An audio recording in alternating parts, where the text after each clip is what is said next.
Hello one and hello all and welcome to another crafting adventure. And today we're going to be continuing on our Handscraft theme. Yes, for today we are going to be constructing the merry-go-round.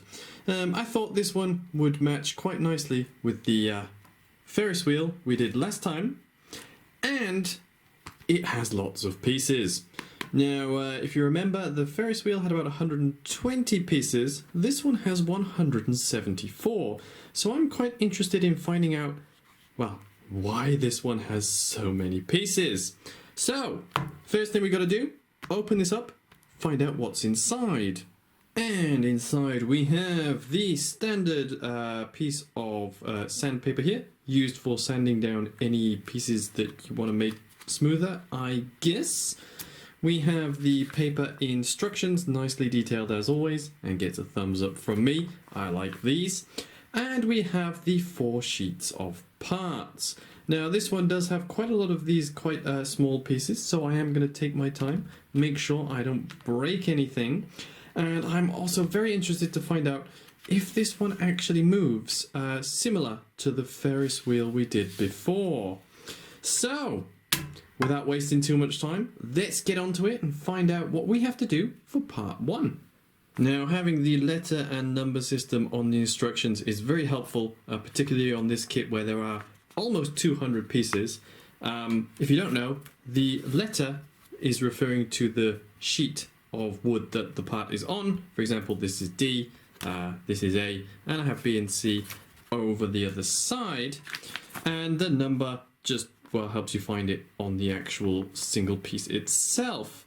However, that aside, step 1, we've got to put these two, I don't really know how I would describe this shape, but you got to put them together like that. Perfect. Not too tight, not too loose. I like it. Then we got to take this little ring here, pop that over the top like so. Next, we need to take 2 clips to hold it in place, and according to the instructions, they are part D13. With those 2 clips in place, this ring is now solid. It does spin, which that makes me excited to see what's going to happen. And yeah, nice and sturdy. Next, we're going to place this cross-shaped piece over the top to hopefully hold everything in place. And again, this is one of those ones that is not easy to do when looking through a camera lens screen.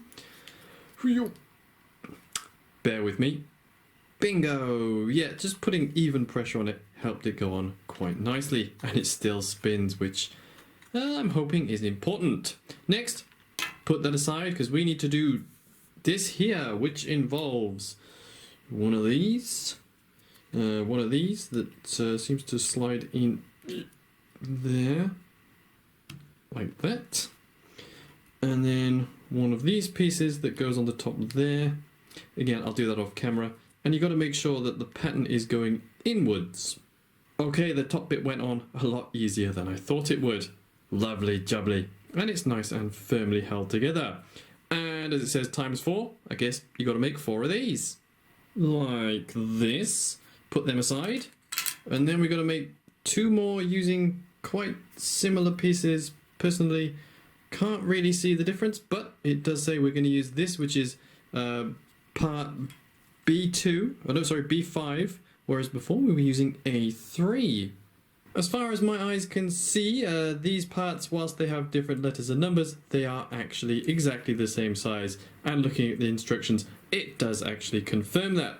So, once you have all 6, put them aside, take 1 and pop this piece in it like that. Then we're going to take the bit we made earlier and simply slide that one into there, so it should, well, come nice and level with that one. Then we just need to add the other 1, 2, 3, 4, 5 to create the full ring.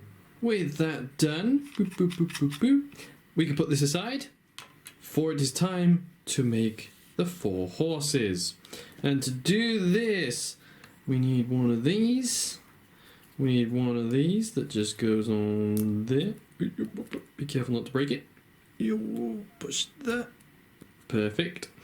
From here, we're going to take one of these small pieces, pop that over there. Then we're going to get some legs. Now you want to make sure that you got your leg pattern on the outside.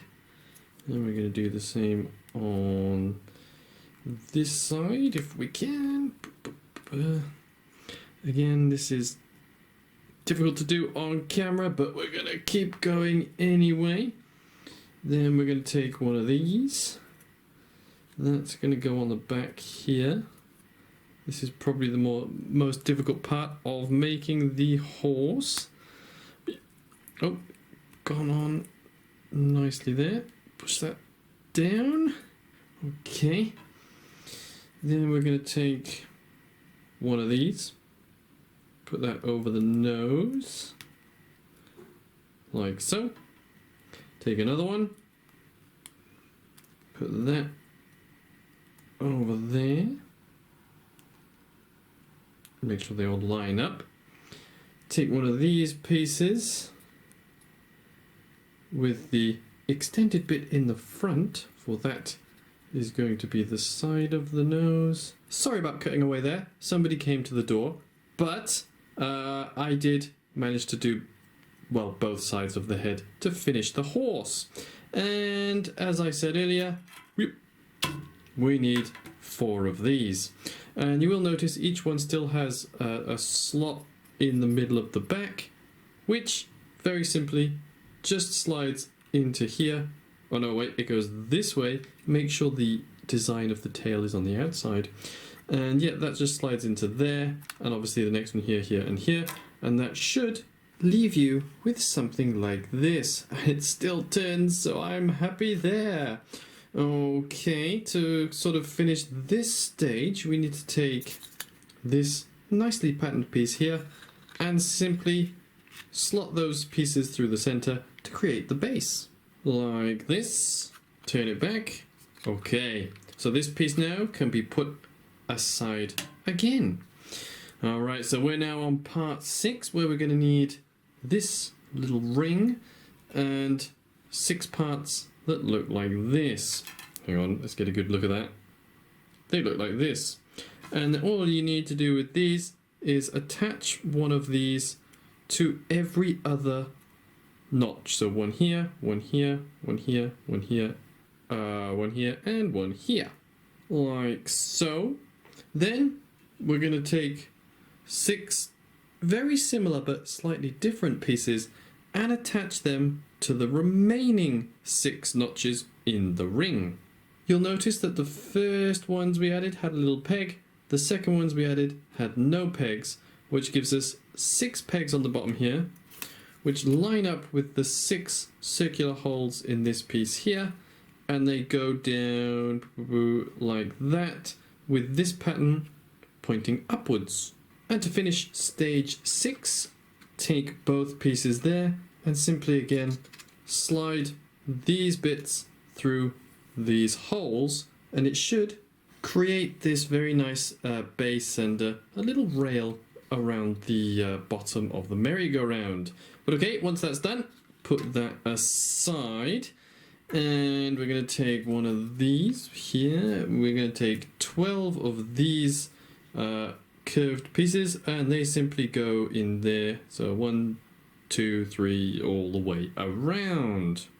Next, we're going to take 6 of these with no bumps and 6 of these with little bumps like that, and we're going to alternate with which hole they go in. So 1 flat, 1 with a bump, 1 flat, 1 with a bump, until we've gone all the way around, and it should be ready to attach to the bottom of the piece we made earlier. So these little nubs should line up the holes in the bottom there, and you just got to push them together.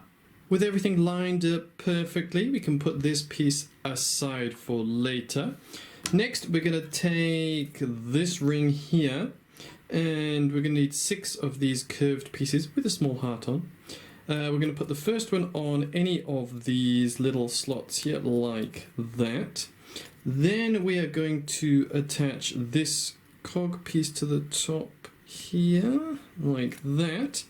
And then we're going to do the other 5 using every other hole. So we should have 1, 2, 3, 4, 5. Like this. Then we're going to take these slightly different pieces with a nice etched line down the center.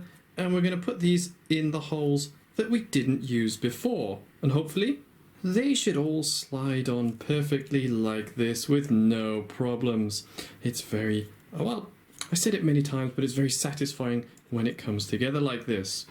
Next, we're going to take this piece here, and that simply slots onto the top there, like that, and that gives a nice flush surface to the top there. Turn the whole thing over, and you'll notice that we should have 6 of these little nubs sticking out, which should line up perfectly with this ring, and all you've got to do is push them through. From this stage, we're going to take 12 of these flat pieces with the pattern facing outwards, and they simply slot into these center holes here, and they should go all the way around. Wow, that was a tight fit. You want to take your time putting these in and make sure they are slightly leaning forwards, or else they don't actually fit. But okay, with all of them in place, turn this over. Then we're going to need 12 of these pieces, and they should fall into these holes here, the 2 smaller holes that should be left blank like that, and they should lie directly underneath the pieces we just put in. Whew, that was another tight fit, but they did all go on very nicely. Again, you want to take your time putting them on to make sure the wood doesn't split when you're pushing them, but yeah, they should go in perfectly. Also, one thing I noticed was these top pieces have a very small heart bit cut out there, and these 3 lines are actually empty. Didn't notice that before, but attention to detail gets a thumbs up from me. I like it. Now, I'm not sure if I pointed this out earlier, but these crosses should line up. When I originally put this top bit in, it was at the wrong angle, but I have changed it so it makes this cross shape, which very nicely should slide on the top of here. And it should fall down to this position, leaving these little notches on the top there, which we're going to slide one of these on one side. Hopefully this will go on easily. Oh, a bit tight, but there you are. Turn it around and then put another one on the other side to kind of lock it in place. Like that. Squeeze them together. So it makes a circle. On top of that, we're going to put this slightly larger cross down like that. Then we're going to put this smaller circle on top of that one. Make sure they all go down as far as possible. That was not quite there. There you go. And then to finish, we're just going to pop this little flag in the hole there. Wonderful. Okay, let's change the camera angle to get a better look. 3, 2, 1. Ta-da! Yes, here is the finished merry-go-round, and I'm very happy with this. I love the laser etching on the outside of the pieces to give a more realistic look, if you will, even on the base here and on the horses with their tail and their hair. And of course it does still move, which is wonderful because it means I didn't mess up and damage the mechanism. I will say that with this one, compared to the Ferris wheel and the owl in the back there were a lot of small pieces, so you really want to take your time removing them from the wooden sheets, just to make sure you don't break them because they are very, very small. Although, where did I put it? As you can see, it did come with quite a few spare parts if any of the smaller ones did actually break, which is very nice from me. I enjoyed making this one as well. These top pieces were quite tight to go in together, so you want to take your time squeezing them into place, but everything else was perfect. I really do enjoy making these wooden kits, and having these very intricate designs on the outside just makes them feel a bit better than some of the other ones that I've done in the past. And there you are. Well, that is the third of these Handscraft kits, and again a very big thank you to the company for sending these out to me. I have enjoyed making them and I will continue to do so.